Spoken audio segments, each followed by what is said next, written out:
अरे लगता है उन दोनों काली लड़कियों ने तुम दोनों पर काला जादू कर दिया है। जैसा रंग काला वैसा ही उनका जादू काला, इसीलिए तुम दोनों पागल हो गए हो उन दोनों काली लड़कियों के पीछे। माँ हद होती है, आप काले गोरे में इतना भेदभाव कैसे कर सकती हैं? ये तो भगवान का दिया रंग रूप है जिसे धरती पर आकर हम इंसानों ने बांट दिया है। मुझे फर्क नहीं पड़ता मेरी बीवी काली है या गोरी, मैं और दिवाकर उन दोनों बहनों से बहुत प्यार करते हैं, इसलिए हम शादी भी करेंगे तो उन्हीं से, वरना सारी जिंदगी हम कुंवारे ही रहेंगे। पवन और दिवाकर की बातें सुनकर आशा भी नाराज होकर बैठ जाती है। अब ना घर में पवन और दिवाकर खाना खा रहे होते हैं और ना ही आशा। ये देखकर आशा के तीनों बेटे जाकर उसे समझाते हैं। माँ तुम बेकार ही नाराज हो रही हो, रहना उन दोनों को है। जब उन दोनों का मजाक उड़ेगा तो उन्हें खुद ब खुद अकल आ जाएगी, और जिस दिन उन दोनों को अकल आ जाएगी उस दिन आप मेरे दोनों भाइयों की दूसरी जगह शादी करवा देना। अभी घर की शांति के लिए अच्छा यही है कि आप उनकी बात मान जाओ।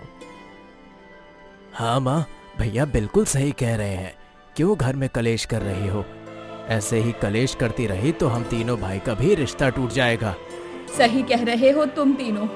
इन दोनों ने तो कसम खा ली है, ये मेरी इज्जत की धज्जियां उड़ाकर ही रहेंगे।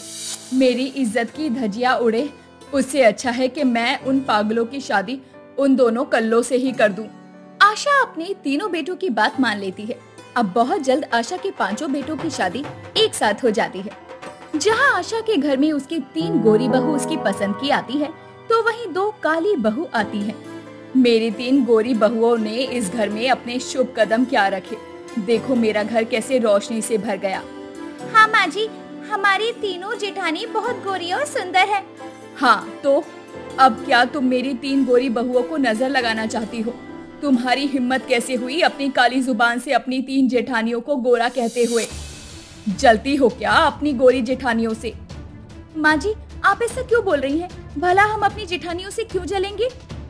सपना, काजल, तुम दोनों परेशान मत हो। माँ की तो आदत ही है किसी से सीधे मुंह बात ना करने की, और हमारी लव मैरिज है इसलिए माँ तुमसे थोड़ी नाराज है। पर फिक्र मत करो, समय के साथ वो तुम दोनों को भी अपना लेंगी। चलो कमरे में चलते हैं, तुम दोनों भी काफी ज्यादा थक गई होगी। दिवाकर और दीपक बात संभाल लेते हैं और पांचों भाई अपने अपने कमरे में जाते हैं। अगले दिन पांचों बहुओं की पहली रसोई होती है और आशा अपनी काली बहू को रसोई में आने से मना कर देती है। तुम तीनों की हिम्मत कैसे हुई मेरी रसोई में कदम रखने की? मुझे पूरी रसोई फिर से शुद्ध करनी पड़ेगी। तुम दोनों काली माता के कदम जो पड़ गए हैं मेरी रसोई में। माँ जी, काली माता भी तो देवी होती है।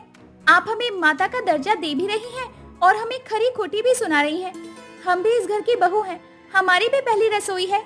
हे भगवान, इन दोनों काली कलूटी मनहूस की जुबान तो देखो कैसे कैची की तरह चल रही है।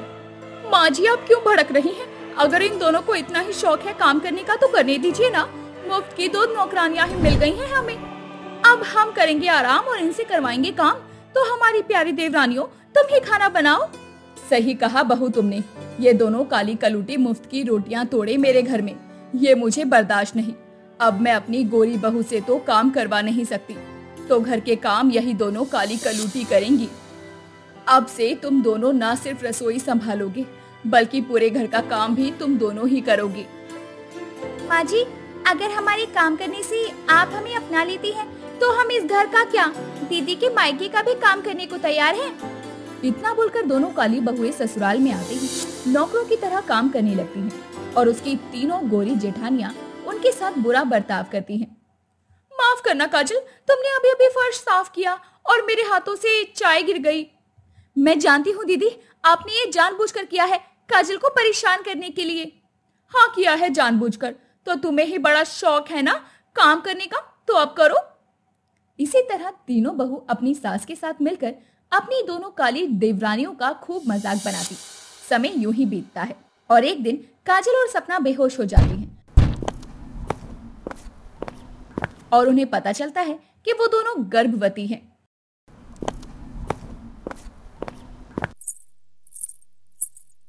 माँ जी खुशखबरी है, आप दादी बनने वाली हैं। मैं और सपना गर्भवती हैं।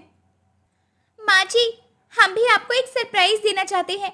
हम तीनों बहुएं भी गर्भवती हैं। हमने आज ही अपना टेस्ट किया है। अरे बहू, तुम तीनों नहीं जानती तुमने मुझे कितनी बड़ी खुशखबरी दी है। तुम दोनों गर्भवती हो तो मैं क्या करूं? अपने बच्चों की जिम्मेदारी खुद संभालो। तुम दोनों को पाल रही हूं, 2 वक्त की रोटी दे रही हूं, वही बड़ी बात है। मुझसे कोई और उम्मीद मत रखना। मेरी प्यारी बहू, मैं तुम तीनों के लिए आज ही फ्रूट्स, कपड़े, जो भी तुम्हारा खाने का मन है वो सब लेकर आती हूँ। इतना बोलकर आशा तुरंत अपनी 3 गोरी बहू के लिए मार्केट चली जाती है। ये देखकर काजल और सपना को काफी बुरा लगता है। दीदी, हम चाहे कुछ भी कर ले, माँ जी हमें कभी भी अपनाएगी नहीं। हम और हमारा बच्चा इस घर का नौकर ही बनकर रह जाएंगे। सही कहा काजल तुमने, इसीलिए अभी मौका है। हमारे देवर को और घर को छोड़कर चली जाओ और अपने बच्चों की अच्छे से परवरिश कर लेना। बदले में मैं तुम्हें महीने के 1000 रुपए दे दूंगी। दीदी, हमारे पति आज भी हमारे साथ हैं। आपको हमारे और हमारे बच्चों के बारे में सोचने की जरूरत नहीं है। सपना आज अपनी जेठानी को सुनाकर वहां से चली जाती है, जिसके बाद तीनों गोरी जेठानी अपनी काली देव रानी को परेशान करने का सोच लेती हैं। और एक दिन, अरे बहू देख, मैं तुम तीनों के लिए मिल्क शेक बनाकर लाई हूँ, वो भी इसमें केसर गिराकर। केसर वाला दूध पीने से कहते हैं बच्चा गोरा और सुंदर होता है। मैं तुम्हारे लिए नारियल भी लेकर आई हूँ, इसे भी खाती रहना, वरना कहीं ऐसा ना हो कि इन दोनों काली मनहूस लड़कियों की परछाई तुम्हारे बच्चे पर भी पड़ जाए। माँ जी चलिए, आज आप ही की बात कर देती हूँ। अगर दीदी के बच्चों पर हमारी परछाई लग गई तो क्या आप दीदी के बच्चों के साथ भी वैसा करोगे जैसा हमारे साथ करती हैं?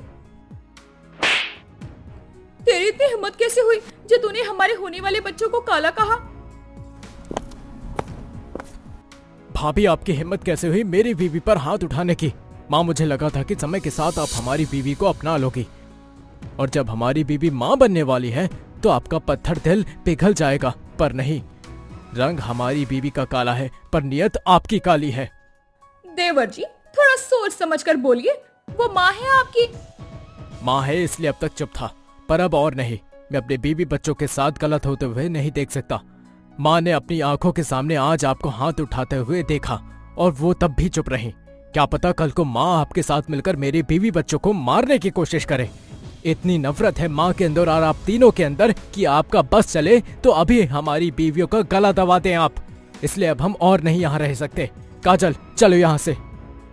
अपनी बीवियों पर हाथ उठा देख पवन और दिवाकर बर्दाश्त नहीं कर पाते और अपनी बीवियों के साथ घर छोड़कर चले जाते हैं। समय यूं ही बीतता है और देखते ही देखते आशा की 5 बहू का 9वां महीना लग जाता है। और इसी बीच एक दिन, बहू तुम तीनों का 9वां महीना लग गया है और मुझसे अब और घर का काम नहीं होता। नौकरानी भी एक दिन आती है और 4 दिन छुट्टी करती है। अब तुम तीनों को घर का काम करना चाहिए ताकि डिलीवरी नॉर्मल हो सके। माँ जी, आप सीधा सीधा क्यों नहीं बोलती कि अब तक जैसे हमारी काली देवरानियों को घर का नौकर बनाकर रखा था, वैसे ही अब आप हमें अपने पैरों तले दबा कर रखना चाहती हैं। पर हम उन दोनों की तरह बेवकूफ नहीं हैं। आपकी सुने, अगर ज्यादा होशियारी करी ना तो जो थप्पड़ दीदी ने काजल को मारा था वही थप्पड़ आपको भी पड़ जाएगा। बहू, मैंने तुम तीनों को हमेशा सराखों पर रखा है और तुम तीनों मेरे साथ कैसा बर्ताव कर रही हो। मैं तुम तीनों का भला चाहती हूँ। तुम तीनों का ये पहला बच्चा है क्योंकि। माँ जी, पहला बच्चा तो उन दोनों कलूटियों का भी था और उन दोनों कलूटियों ने तो आपकी खूब सेवा भी की थी, पर बदले में उन दोनों बेचारियों को क्या मिला? आपकी नफरत, जिल्लत। हम कैसे विश्वास कर लें आप पर कि कल को आप नहीं पलटोगी? वही सलूक हमारे साथ नहीं होगा जो उन दोनों के साथ हुआ।